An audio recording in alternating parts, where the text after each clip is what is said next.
Shalom jemaat Tuhan dimanapun berada saat ini. Mari kita sama-sama datang ke hadirat Tuhan. Kita hampiri tahta kudus Tuhan. Karena di dalam hadirat Tuhan kita akan mendapatkan ketenangan. Kita akan mendapatkan sukacita damai sejahtera. Karena Tuhan layak dipuji dan ditinggikan.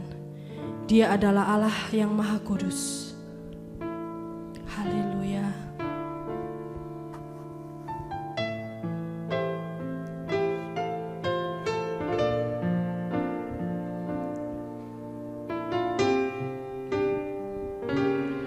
Ku datang Tuhan dalam hadirat-Mu, berhiaskan kekudusan. Seluruh surga sujud menyembah-Mu. Ku tersungkur dan berseru, Kudus, Kuduslah, Kuduslah Tuhan,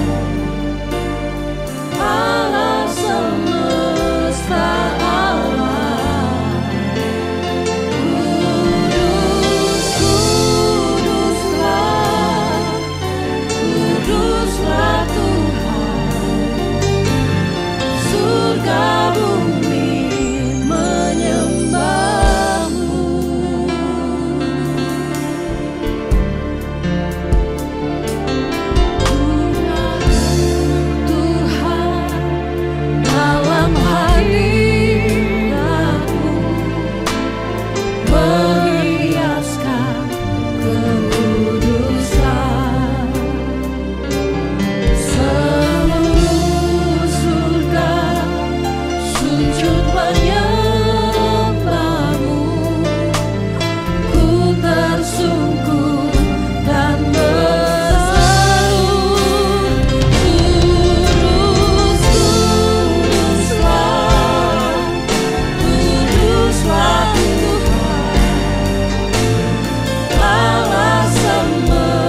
Kami datang ke hadirat-Mu Tuhan. Di dalam kekudusan-Mu Tuhan, kami mendapatkan sukacita, damai sejahtera, penghiburan, kekuatan, dan kami memuji menyembah Engkau Tuhan, karena Engkau adalah Allah yang layak untuk kami puji dan sembah. Engkau Allah kami yang kudus. Semua surga memuji Engkau Tuhan. Seluruh semesta ini memuji Tuhan. Kota Batu memuji Engkau Tuhan. Bahkan seluruh dunia ini memuji nama-Mu yang kudus. Menjadi kerinduan kami Tuhan. Itu semua menjadi nyata Tuhan. Kami bersyukur buat kasih-Mu, buat kemurahan-Mu hari ini. Biarlah Tuhan Kau bertahta di atas puji-pujian kami. Biarlah Tuhan pujian kami boleh berkenan berlayak di hadapan-Mu. Dan pujian kami yang kami sampaikan dari hati kami boleh berkenan di hadapan-Mu. Di dalam nama Tuhan Yesus Kristus kami bersyukur. Haleluya. Amin. Puji nama Tuhan. Kita akan bersama-sama naikkan pujian kita di hadapan Tuhan. Karena Allah kita adalah Allah yang sanggup untuk menolong setiap permasalahan hidup kita. Amin. Haleluya.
Sukacita surga yang akan memberikan kekuatan bagi jiwa kita. Haleluya.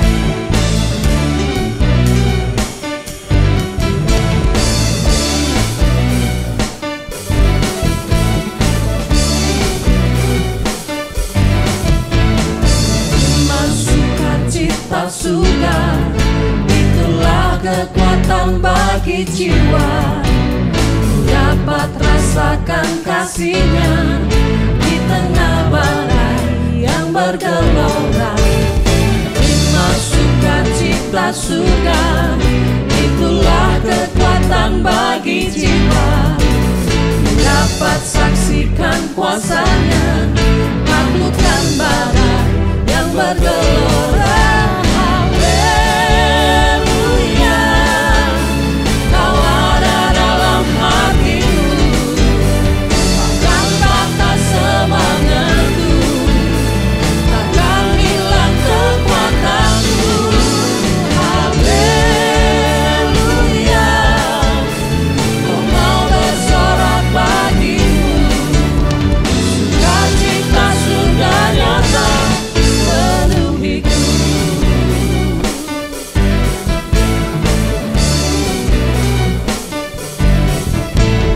Terima sukacita surga, itulah kekuatan bagi jiwa. Ku dapat rasakan kasih-Nya di tengah badai yang bergelora. Terima sukacita surga, itulah kekuatan bagi jiwa. Ku dapat saksikan kuasa-Nya, taklukkan badai yang bergelora. Haleluya, Kau ada dalam hatiku, takkan patah semangatku, takkan hilang kekuatanku. Haleluya, Ku mau bersorak bagimu, sukacita surga nyata penuhiku.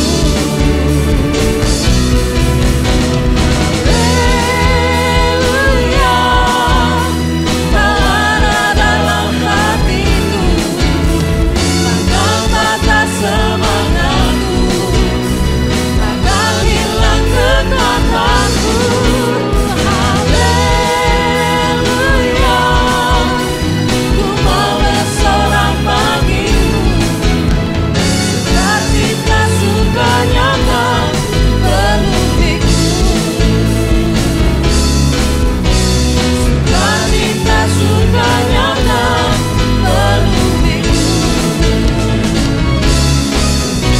Sukacita surga nyata penuhiku.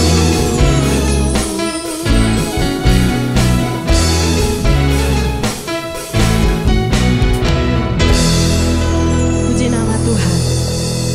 Mari kita akan siapkan hati kita. Biarlah Tuhan boleh menaburkan firman di dalam hati kita dengan penuh percaya bahwa janji Tuhan iya dan amin akan terjadi dalam hidup kita. Haleluya.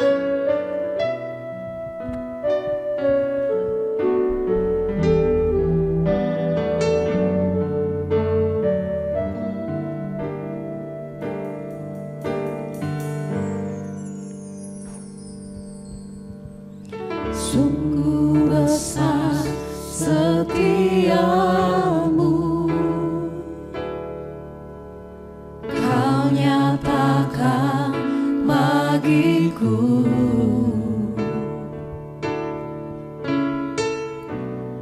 Kau Bapa yang selalu mengerti isi hatiku.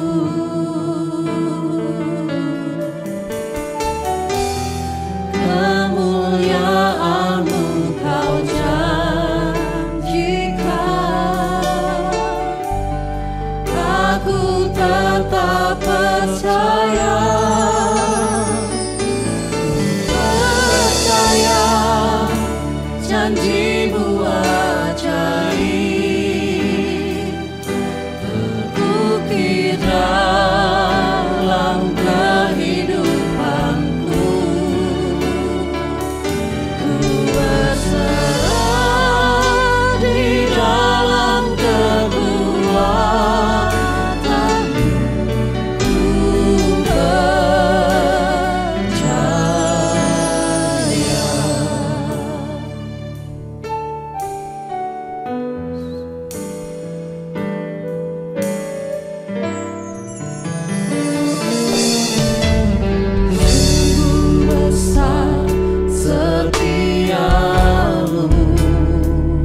sungguh hati kami percaya sepenuhnya kepadamu Tuhan Yesus.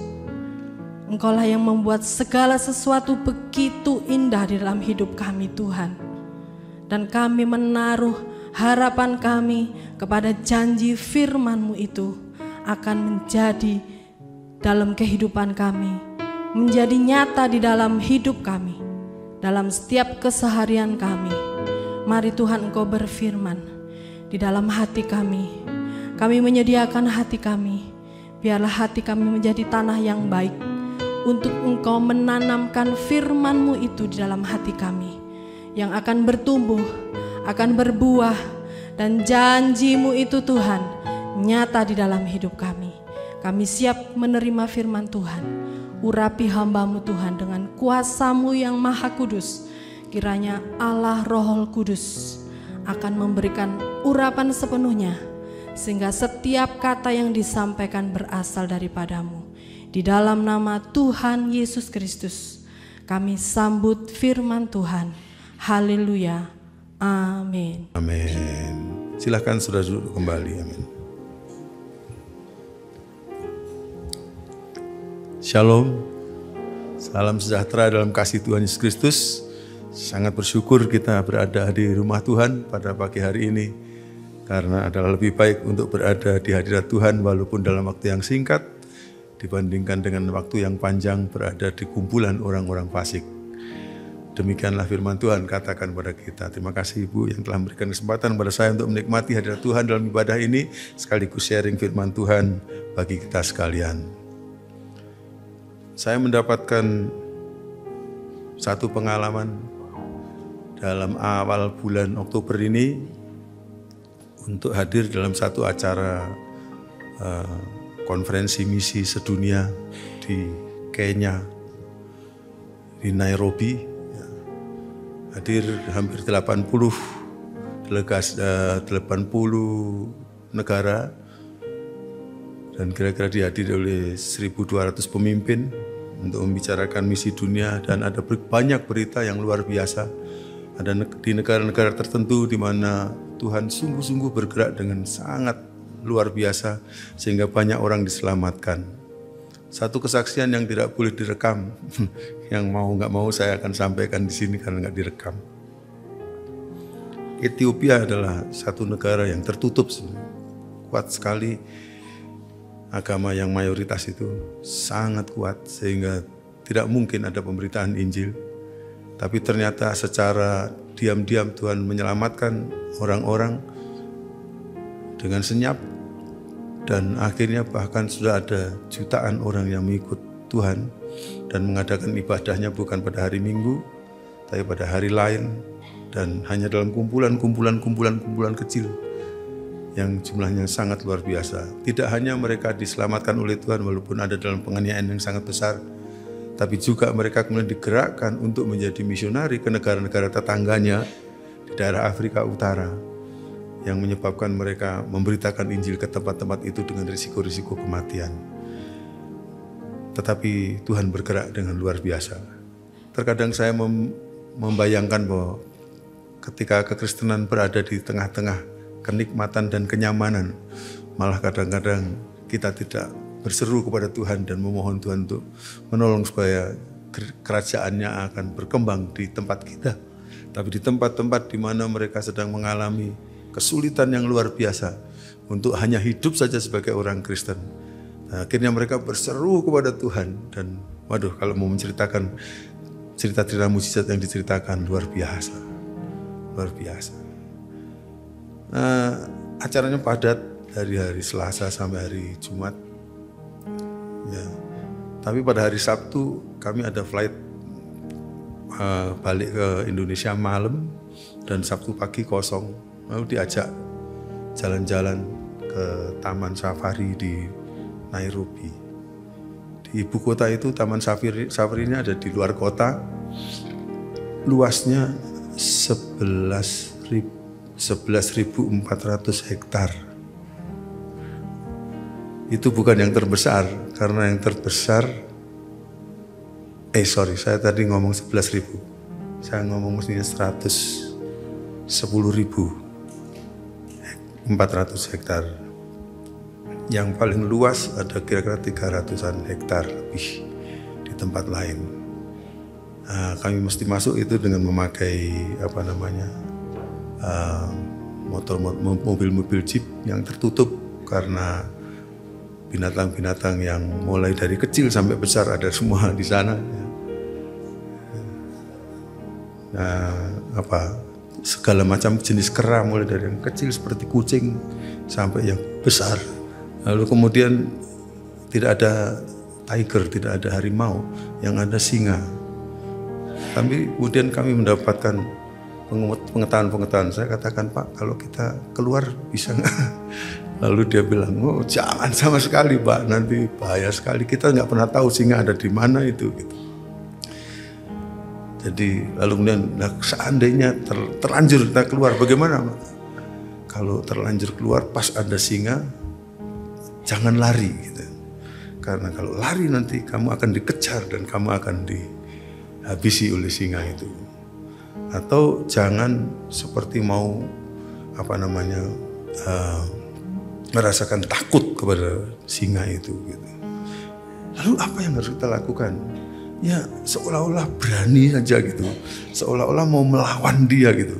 Nanti singa itu kalau kita seperti mau lawan dia tapi dengan jangan berdiri ya gitu, sambil agak jongkok gitu, maka nanti dia akan diam-diam akan meninggalkan kita. Saya pikir loh, bagaimana kita punya keberanian untuk memberanikan diri ngomong gitu, tapi sedangkan kita dalamnya ngomong aku takut, sebenarnya aku takut. Tapi katanya harus begitu, maka nanti kemudian akhirnya singa itu akan pelan-pelan akan mundur. Satu pengetahuan yang baru yang dimiliki oleh saya dan teman-teman dari Filipina ya mengenai singa gitu. Apakah lalu kemudian saya pikir-pikir waktu Daniel di gua singa itu, mungkin Daniel punya pengetahuan ini gitu. Lalu Daniel bergaya seperti mau melawan singa itu, sehingga singa-singa itu walaupun lapar akhirnya mundur. Ya kita tidak tahu, tapi katanya dia begitu. Tapi lebih baik lain kali apabila seandainya saudara-saudara punya kesempatan begitu, nggak usah keluar dari mobil lah ya, itu kan merisikokan diri ya. Tapi kemudian saya berpikir mengenai bagaimana jadi singa-singa itu kalau ada lihat rusa, kijang dan sebagainya itu, waduh itu udah siap. Katanya kesukaannya itu daging zebra. Jadi pas ada rombongan zebra jauh berapa kilo, maka ternyata singa-singa itu yang ada 8 atau 10 itu mulai ngendap gitu. Saya itu nggak tega kalau lihat-lihat begitu itu. Saya selalu memperlakukan diri saya sebagai victim, selalu jadi zebranya atau jadi kijangnya. Itu nggak pernah saya seperti jadi singanya, sehingga jadi karena nggak tega melihatnya begitu. Terus mikir-mikir ada lembu, ada badak besar dan sebagainya. Saya pernah membaca mengenai binatang-binatang yang dijinakkan, ada yang bisa dijinakkan dan ada yang tidak bisa dijinakkan. Ya. Tapi yang bisa dijinakkan, ya, akhirnya bisa bergaul dengan manusia sehari-hari. Contohnya lembu, contohnya anjing gitu. Saya pikir kalau sejarah penjinakan itu kira-kira antara anjing sama lembu itu lebih dulu mana yang dijinakkan? Saya dulu pikir yang lebih sejarah penjinakan yang dijinakkan lebih awal itu lembu. Karena lembu itu kalau bersikap sehari-hari itu kan kayak alim gitu ya, saudara. Ya, kayak jalannya kayak orang sudah bertobat gitu ya, gitu. Tapi kalau anjing kan kayaknya gitu. Tapi ternyata kaget waktu saya baca, ternyata anjing dalam sejarah penjinakan binatang ternyata lebih awal dijinakkan dan lembu agak belakangan. Manusia bisa melatih binatang-binatang untuk dijinakkan. Tapi sebenarnya di dalam diri kita manusia ada satu permintaan dari Tuhan supaya kita ini menjadi seperti Tuhan Yesus. Dan salah satu ciri sifat Tuhan Yesus yang harus ada dalam diri kita adalah penguasaan diri, penjinakan diri. Kita mau renungkan penguasaan diri, ya. Mari klik. Mau merenungkan mengenai penguasaan diri. Nah, menariknya kata penguasaan diri ini dalam daftarnya Rasul Paulus yang berbicara mengenai buah roh, ya, yang menggambarkan bahwa hidup Kristen yang dipenuhi dengan roh itu membuahkan apa dalam hidup kita. Salah satunya ada daftar di situ penguasaan diri. Lalu kemudian Petrus pada waktu menulis surat 1 Petrus yang berbicara mengenai karakter ilahi dalam hidup kita itu, di antara yang didaftar itu ada penguasaan diri. Maksud saya ada yang lain yang ada di tulisan Paulus yang nggak ada di Petrus, yang nggak ada di Petrus, yang nggak ada di Petrus nggak ada di Paulus, tapi dua-dua yang ada itu misalnya kasih itu ada, lalu penguasaan diri dua-duanya ada. Berarti baik menurut Petrus maupun Paulus, tokoh-tokoh perjanjian baru yang luar biasa, penguasaan diri merupakan sifat Kristus yang nggak bisa dilupakan oleh mereka. Sehingga kalau kita memang mau menjadi seperti Kristus, berarti kita harus sanggup menguasai diri. Nah, seorang penulis pernah mengatakan, apa sih penguasaan diri itu? Penguasaan diri itu ialah pengendalian sepenuhnya diri kita sendiri. Jadi yang mengendalikan diri kita sendiri. Kalau penjinakan binatang-binatang dijinakkan oleh pihak lain. Tapi ini pengendalian penguasaan diri adalah pengendalian sepenuhnya diri kita sendiri, sehingga kita justru tidak dibelenggu lagi oleh keinginan apapun dalam diri kita kecuali keinginan untuk menyenangkan Allah. Penguasaan diri adalah pengendalian diri kita sepenuhnya sedemikian sehingga kita justru tidak dibelenggu oleh apapun akhirnya kecuali oleh keinginan untuk menyenangkan Allah. Nah, pagi hari ini kita akan coba ngelihat dari Alkitab dalam hal apa saja kita diminta supaya melakukan penguasaan diri atau pengendalian diri. Khusus untuk hari ini kita hanya akan lihat 4 saja, dan barangkali yang 4 ini juga yang gak gampang tapi bisa kalau dengan pertolongan Tuhan. Kebetulan 4 ini kalau saya singkat inisial depannya itu akhirnya menjadi 5 jampi. Jadi pagi hari ini saya khotbah tentang 5 jampi, bukan jampi-jampi saudara ya, tapi 5 jampi, dan itu bukan 5 tapi 4 gitu ya. Apa maksudnya? Yang kita kuasai itu adalah 4 bidang ini, yaitu 5 jampi gitu. Li itu artinya lidah yang pertama. Jadi yang harus kita kuasai adalah lidah kita. Beberapa ayat dalam firman Tuhan akan kita baca. Amsal pasal yang ke-18 ayat 21 ya, yang mengatakan bahwa hidup dan mati dikuasai apa saudara? Lidah. Siapa yang suka menggemakannya maka akan memakan buahnya. Siapa yang memakai lidah untuk menggemakan kehidupan, dia akan makan buah kehidupan.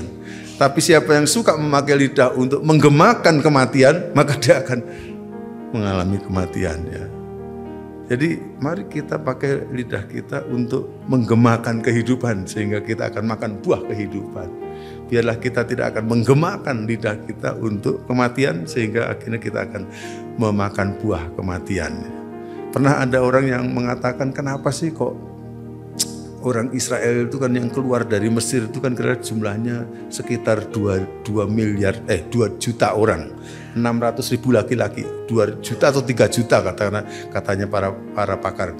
Tapi dari 2 juta yang keluar dari Mesir itu, ternyata yang masuk ke dalam tanah perjanjian hanya 2 orang. Hanya 2 orang. Berarti berapa itu? Kalau 3 juta berarti 2.900.099 dan seterusnya. Hanya ada 2 orang yang masuk. Lalu ada seorang mengatakan begini, karena orang-orang Israel itu suka ngomel di padang gurun. Tiap kali ada kesulitan, sulit. Lalu kemudian katanya mereka mungkin mati aku gitu. Jadi akhirnya dari suara 3 juta orang ini terdengar ke atas tuh Tuhan dengarnya, oh minta mati gitu ya, karena semuanya mati aku. Oh ya sudah kalau gitu mati yo gitu. Mati di padang gurun. Hanya Yosua dan Kaleb yang tidak pernah ngomong mati aku, akhirnya dia yang masuk. Jadi kadang-kadang lidah itu digemakan, hati-hati saudara, jangan suka ngomong mati aku ya. Kalau sulit gitu ngomong hidup aku gitu ya. Walaupun agak aneh itu. Tapi mungkin barangkali itu akan menolong kita untuk mengeluarkan buah dari percakapan kita, supaya jangan sampai kita akan membuahkan buah kematiannya. Lalu ayat yang kedua mengatakan apa? Firman Tuhan di dalam kitab Yakobus mengatakan, sebab kita bersalah dalam banyak hal. Barang siapa tidak bersalah dalam perkataannya, ia adalah orang sempurna yang dapat juga mengendalikan seluruh tubuhnya. Jadi Yakobus memberikan tahu, wah, kalau mau cari orang yang sempurna gitu, itu adalah orang yang dapat mengendalikan lidahnya sehingga dia tidak pernah salah dalam perkataannya. Makanya ada seorang penulis terkenal namanya Antonio Gilberto da Silva yang mengatakan ini, penguasaan diri mesti dimulai dari penguasaan lidah, gitu katanya. Karena kalau orang bisa menguasai lidah menurut Yakobus ini, ternyata dia orang sempurna. Iya kan? Kalau saudara coba perhatikan dalam pergaulan kita dengan orang lain itu, pada umumnya kita sebenarnya menilai orang itu, terutama pertama-tama itu berdasarkan kata-kata yang dikeluarkan ya. Kita, oh, wong iku ngomongnya jorok-jorok, ngomongnya sembrono gitu. Kita kan ngomong sembrono orang itu gitu. Ngomongnya yang suka membual gitu. Kita kenal orang itu begitu gitu. Tapi kalau orangnya ngomongnya suka ngomong yang baik-baik, ngomong yang membangun gitu, maka kita kenal orang itu dari situ, dari lidahnya itu. Jadi karena itu firman Tuhan sampai mengatakan kalau kamu bisa berlatih untuk menguasai lidahmu, sebenarnya kamu jadi orang yang sempurna. Menarik kalau kita lihat juga kata-kata Tuhan Yesus dalam Lukas pasal 6 ayat 43 sampai 45. Karena tidak ada pohon yang baik yang menghasilkan buah yang tidak baik, dan juga tidak ada pohon yang tidak baik yang menghasilkan buah yang baik. Sebab setiap pohon dikenal dari buahnya. Karena dari semak duri orang tidak memetik buah ara, dan dari duri-duri tidak memetik buah anggur. Orang yang baik mengeluarkan barang yang baik dari perbendaharaan hatinya yang baik. Dan orang yang jahat mengeluarkan barang yang jahat dari perbendaharaan hatinya yang jahat. Karena yang diucapkan mulutnya sebenarnya meluap dari hatinya. Makanya kalau kita mau cari tahu hati orang itu, ya mau nggak mau dari ucapannya. Gitu. Nggak bener akhirnya kalau orang, aku itu ngomongku kasar, ngomongku jelek-jelek gini, nggak apa-apa, tapi hatiku apik. Nggak usah, nggak bisa. Karena kalau menurut rumusan Tuhan Yesus itu, yang keluar dari mulut itu sebenarnya adalah luapan dari hati. Sehingga dengan demikian maka penulis kitab Amsal mengatakan, jagalah hatimu dengan segala kewaspadaan, karena dari situlah terpancar kehidupan. Seperti mata air yang jernih gitu, yang mengeluarkan air yang segar, yang sehat gitu, sehingga ketika kita mengeluarkan kata-kata, akhirnya orang-orang di sekitar kita akan merasa diberkati. Tuhan Yesus itu pada waktu menjelma jadi manusia, waktu memulai mengajar dengan keluhuran ajarannya yang luar biasa itu, mohon maaf ya, baru umur 30 tahun. Masih muda. Tapi kata-katanya penuh dengan keluhuran. Karena itu sampai sekarang si Yesus Nazaret yang umurnya cuma 33 tahun itu dihormati luar biasa. Karena perkataannya. Saya kira orang yang menguasai lidahnya sehingga perkataannya menjadi baik, orang itu otomatis akan gampang dapat berkat. Karena orang pasti suka berteman dengan orang yang perkataannya baik. Amin, amin, amin. Kadang-kadang kita berpikir, gimana saya bisa dapat berkat banyak? Membiasakan diri aja menguasai lidah. Karena orang akan suka bergaul dengan orang yang penguasaan lidahnya bagus. Dan orang kalau disukai oleh orang lain itu hidupnya jadi gampang. Hidupnya jadi enak. Dan itu yang dapat saya saksikan dari kehidupan. Pengalaman kehidupan ini. Jadi yang pertama kita kuasai lidah. Ya. Tapi yang kita kuasai adalah 5 jampi. Ma yang kedua. Ma itu apa ya? Apa? mata. Oh ya boleh, mata juga boleh ya. Tapi untuk saya kasih makanan saja ya. Nah, jadi makanan saja ya. Tapi sebenarnya makanan ini bukan soal makan itu sendiri. Cuma maksudnya itu mewakili nafsu-nafsu seperti tadi mata, makanan gitu. Karena cuma supaya kita bisa mendapatkan satu ayat yang baik, maka kita akan pakai makanan ini. Coba ayatnya dalam Amsal 23 mengatakan sebagai berikut. Janganlah engkau ada di antara peminum anggur dan pelahap daging. Karena si peminum dan pelahap menjadi miskin dan kantuk membuat orang berpakaian compang-camping. Kan Amsal adalah kiasan. Jadi pasti ini maksudnya, kalau kamu adalah orang yang nggak ngatur makanmu gitu, maka akhirnya kamu jadi orang yang miskin dan compang-camping. Jadi aturan nafsumu supaya hidupmu tidak akan menjadi hidup yang sengsara. Demikian juga kalau kita lihat pencobaan Tuhan Yesus, maka itu yang saya maksudkan tadi. Makanya bisa disebut mata juga ya, karena apa yang dirasakan oleh nafsu daging, oleh nafsu mata gitu, dan keangkuhan hidup kata Alkitab. Pokoknya semua yang bersifat nafsu itu harus dikendalikan.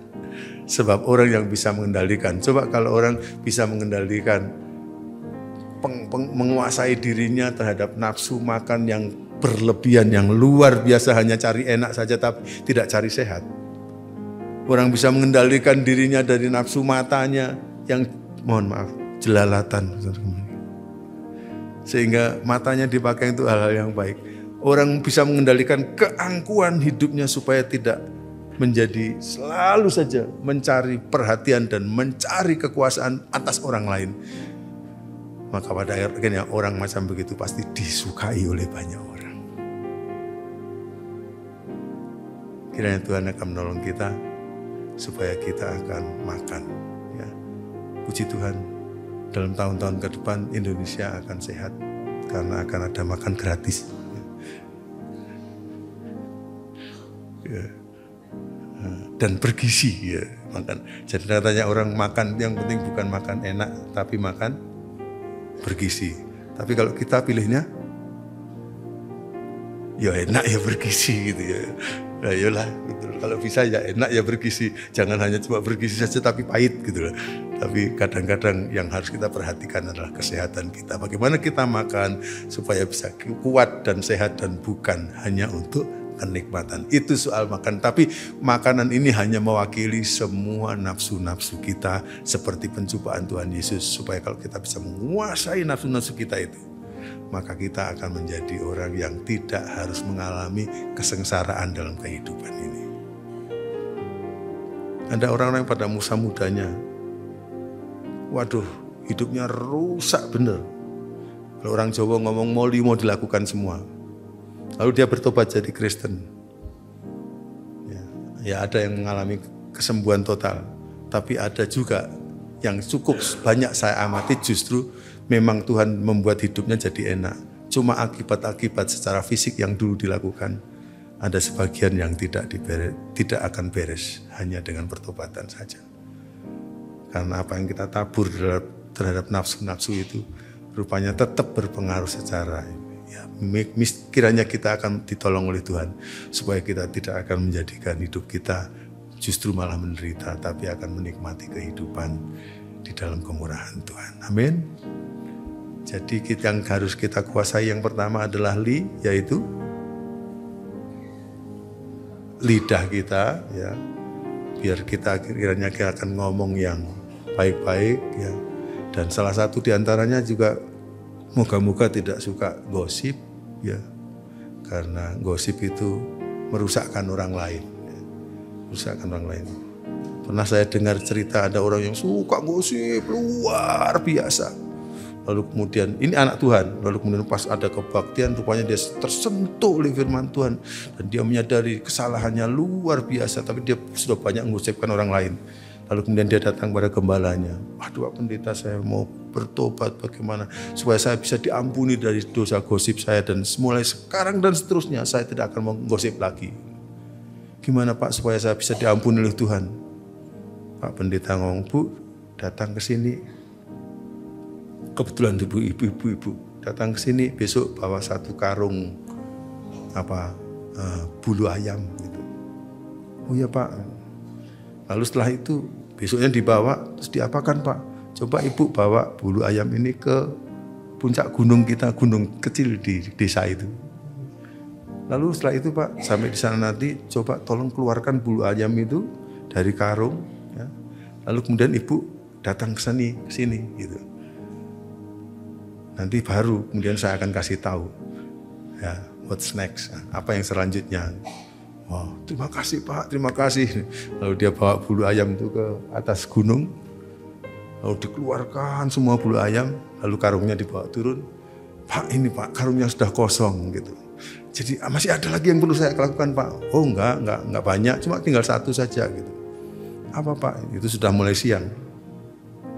Coba Ibu kembali lagi ke tempat puncak gunung tadi dan tolong bawa bulu ayam itu kembali turun ke sini dan masukkan dalam karung, dan saya ingin lihat berapa banyak yang Ibu bisa bawa ke sini.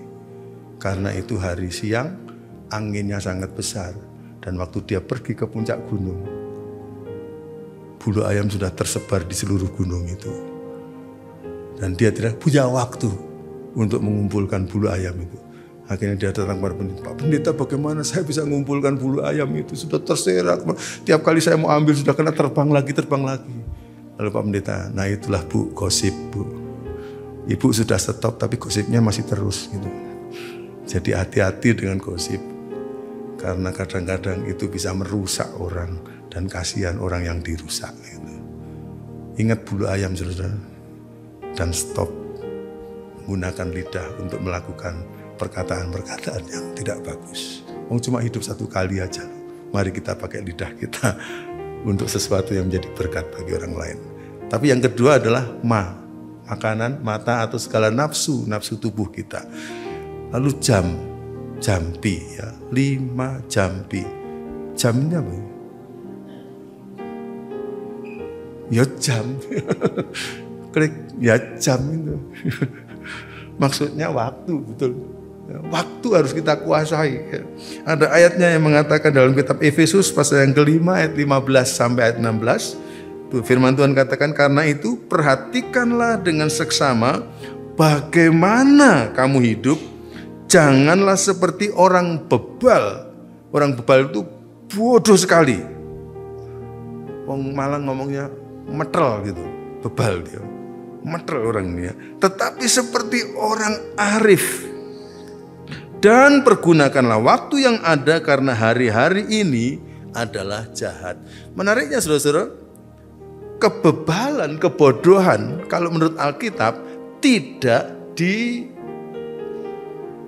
lawan katakan dengan pintar. Tapi kebodohan kalau menurut Alkitab dilawan katakan dengan kearifan. Dan tanda dari orang yang arif itu kata dan, itu bahasa aslinya kai itu bisa punya pengertian ya itu gitu. Ya itu, orang arif itu ya itu, orang yang mempergunakan waktu yang ada mengingat hari-harinya ini. Jadi karena mengingat hari ini, maka dia akan menggunakan kesempatan waktu yang ada untuk diisi dengan segala sesuatu yang akan memberkati orang lain, yang akan berguna bagi dirinya, yang memuliakan Tuhan. Waktu-waktunya diisi, dikuasai dirinya supaya dapat menggunakan waktu dengan baik, sehingga waktu-waktunya akan diakhiri, maka dia akan betul-betul bermutu luar biasa hidupnya.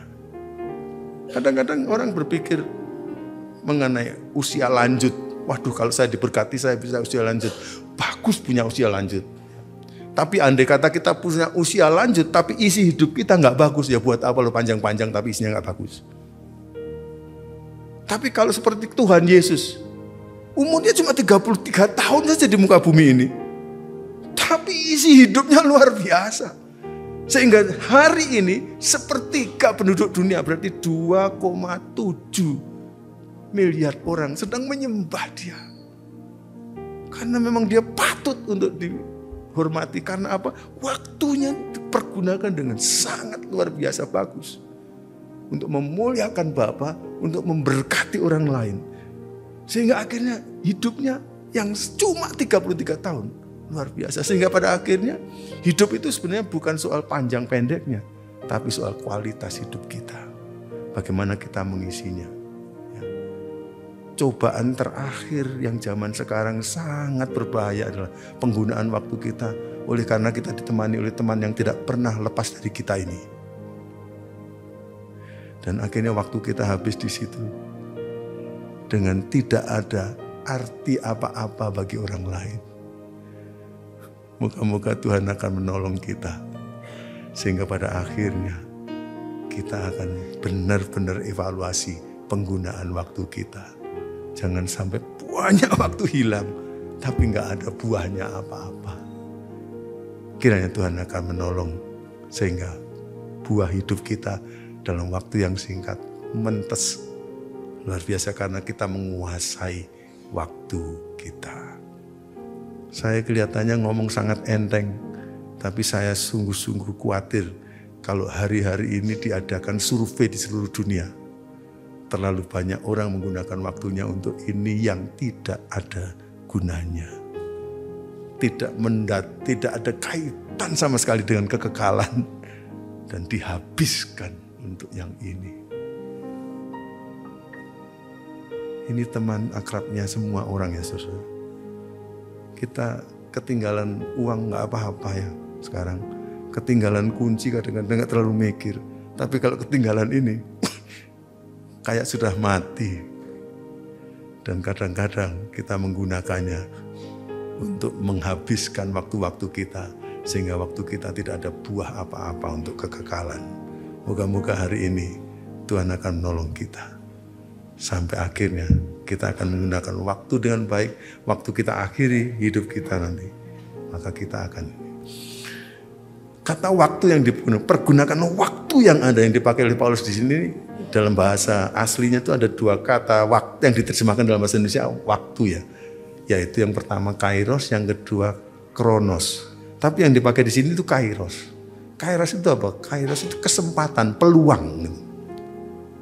Dan kebetulan orang-orang Yunani dulu, bukan Alkitab, orang Yunani itu karena percaya kepada dewata-dewata, maka akhirnya mereka percaya kepada dewa Kairos. Dan dewa Kairos itu gambaran mereka adalah rambutnya gondrong di depan, tapi mulai dari tengah sampai belakang itu plontros. Itu gambarannya dewa Kairos. Jadi waktu dewa Kairos ngelewati suatu desa gitu, Bumi Aji gitu misalnya, maka orang-orang Bumi Aji ngomong, wah, rambutnya gondrong, engkoi gitu. Nanti saja, nanti saja kalau dia sudah lewat sedikit, maka saya akan ambil kesempatan itu. Saya ambil dewa Kairos itu, mendapatkan keuntungan dari waktu itu. Tapi setelah dewa Kairos lewat, maka ketika mereka mau ngambil Kairos itu, merosot terus, lah apa? Plontos, saudara. Jadi makanya orang Indonesia ngomong sesal dahulu pendapatan, sesal kemudian gak berguna. Orang kalau bicara dengan waktu selalu mengatakan, aduh kalau seandainya kemarin saya gini kan. Itu karena kita tidak membuat perencanaan yang baik tentang penggunaan waktu kita. Dan waktu kita hilang tanpa ada nilai. Moga-moga Tuhan akan menolong kita sehingga kita bisa menguasai jam. Oke? Sudah 5 jambi. Lidah, makanan atau mata. Jam, yo jam. Cuk tambah-tambahi ya. Pikiran. Ayat firman Tuhan yang sangat terkenal mengatakan apa? Klik. Karena itu, apa saudara? Jadi akhirnya, saudara-saudara, semua yang benar, semua yang mulia, semua yang adil, semua yang suci, semua yang manis, semua yang sedap didengar, semua yang disebut kebajikan dan patut dipuji, pikirkanlah itu. Menarik, firman Tuhan katakan, Jangan ada sisanya sedikit pun kalau bisa yang masuk dalam pikiran kita ini adalah yang tidak itu gitu. Jangan. Tapi semua yang benar. Yang nggak benar sedikit itu jangan gitu. Semua yang mulia, yang hina sedikit jangan dimasukkan dalam pikiran gitu. Yang semua yang adil, yang sedikit gak adil, udah keluar, jangan gitu. Dengan kata lain, kalau saya pakai secara negatif, maka saya akan mengatakan begini. Jadi akhirnya saudara, semua yang tidak benar, semua yang tidak mulia, semua yang tidak adil, semua yang tidak suci, semua yang tidak manis, semua yang tidak sedap didengar, semua yang tidak disebut kebajikan, dan semua yang tidak patut dipuji, jangan pikirkan itu. Sehingga yang kita masukkan di sini semua yang bagus-bagus tadi. Dalam hukum komputer ada istilah GIGO. Garbage in, garbage out.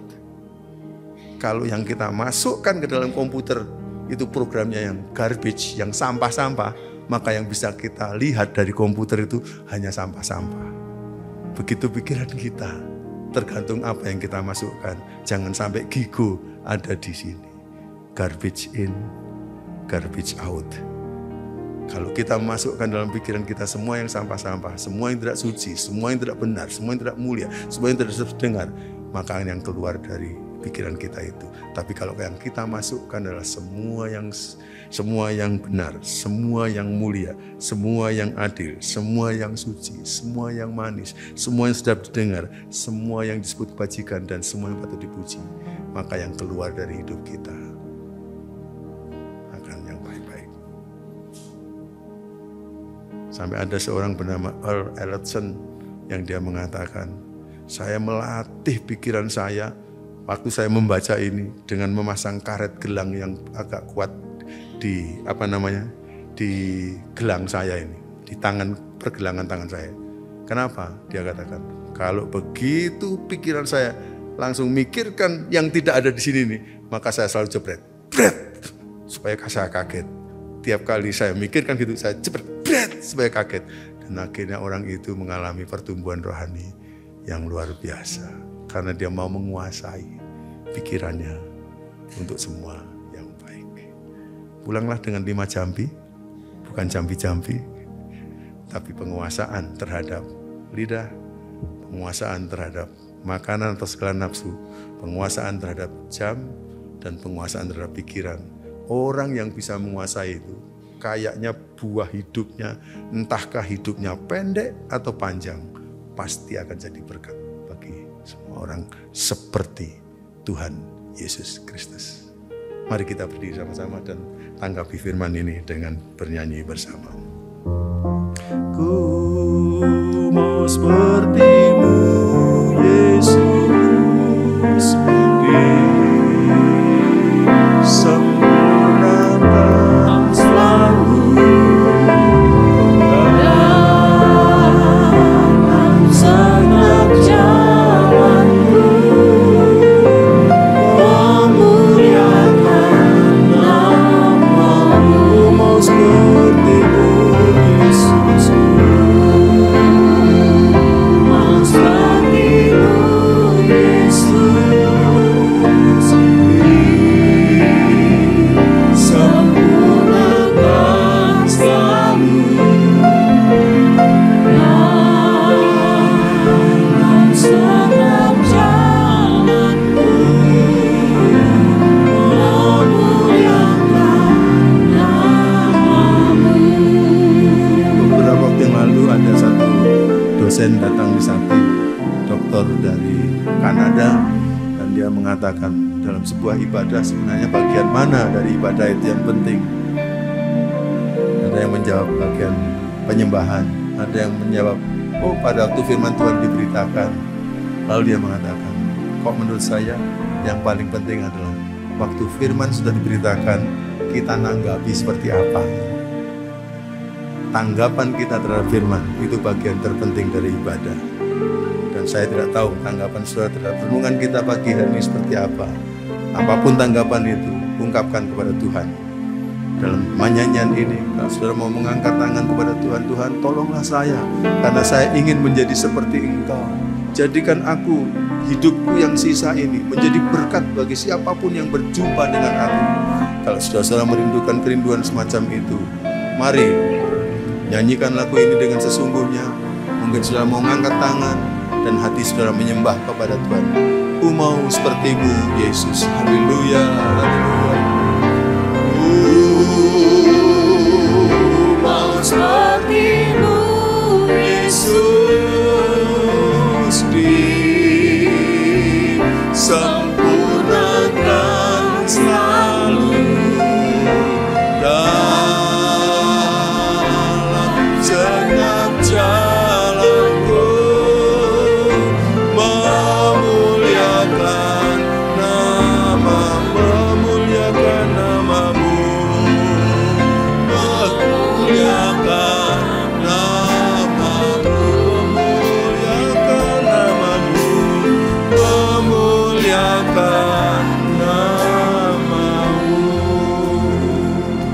Tuhan Yesus, kami sangat kagum dengan semua yang Engkau telah lakukan, semua yang telah Engkau katakan selama Engkau di muka bumi, telah menjadi teladan yang luar biasa bagi kami. Kami ingin menjadi seperti Engkau dalam kehidupan kami yang Kau berikan kepada kami satu kali di muka bumi ini ya Tuhan. Biar hidup kami akan menjadi seperti kehidupan-Mu. Inilah doa kami kepadamu, tolong kami ya Tuhan, supaya kami dapat menjalankan firman-Mu ini. Kami tahu dengan kekuatan kami akan terjatuh-jatuh. Tapi dengan kekuatan Roh Kudus yang akan menyertai kami percaya Roh Kudus akan memampukan kami untuk menjadi orang yang beda, untuk menjadi orang yang menjadi seperti Engkau. Dan hidup kami yang satu kali yang kami hidupi di muka bumi ini boleh jadi berkat bagi setiap orang yang berjumpa dengan kami. Itulah kerinduan kami setelah kami meninggalkan ruangan ini. Tuhan akan menolong kami. Terima kasih Tuhan atas firman-Mu. Semua kemuliaan hanya bagi Tuhan saja. Dan kami akhiri renungan ini dengan bersyukur kepada Bapa dalam nama Tuhan Yesus. Haleluya. Amin. Amin.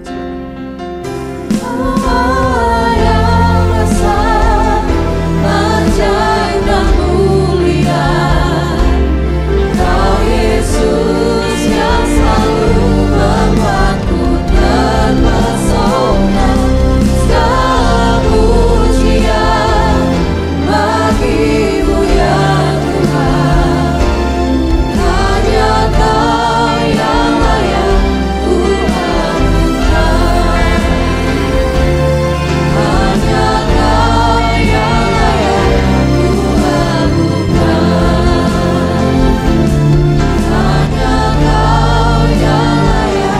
ku anugerah.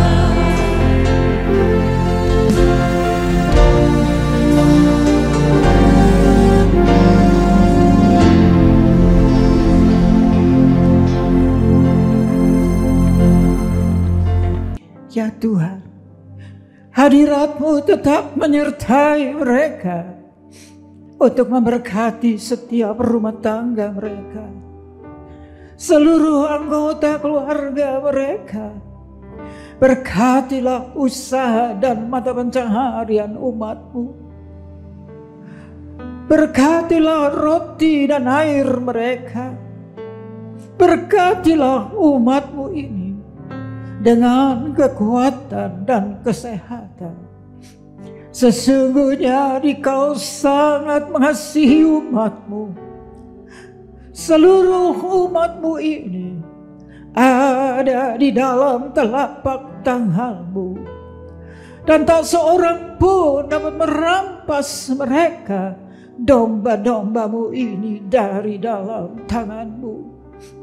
Hamba-Mu berdoa, bawalah seluruh sidang jemaat-Mu ini semakin hari semakin dekat kepada-Mu, semakin mengasihi Engkau ya Tuhan, sehingga mereka boleh tiba di puncak bukit kesucian-Mu dan memandang wajah-Mu yang indah. Kini sidang jemaat yang dikasihi Tuhan, Allah yang kekal adalah naungan-Mu, dan lengannya yang abadi menopang Engkau. Tuhan memberkati engkau dan melindungi engkau. Tuhan menyinari engkau dengan wajah-Nya serta memberikan engkau kasih karunia. Tuhan menghadapkan wajah-Nya kepadamu dan memberikan engkau damai sejahtera di dalam berkat nama Tuhan Yesus Kristus.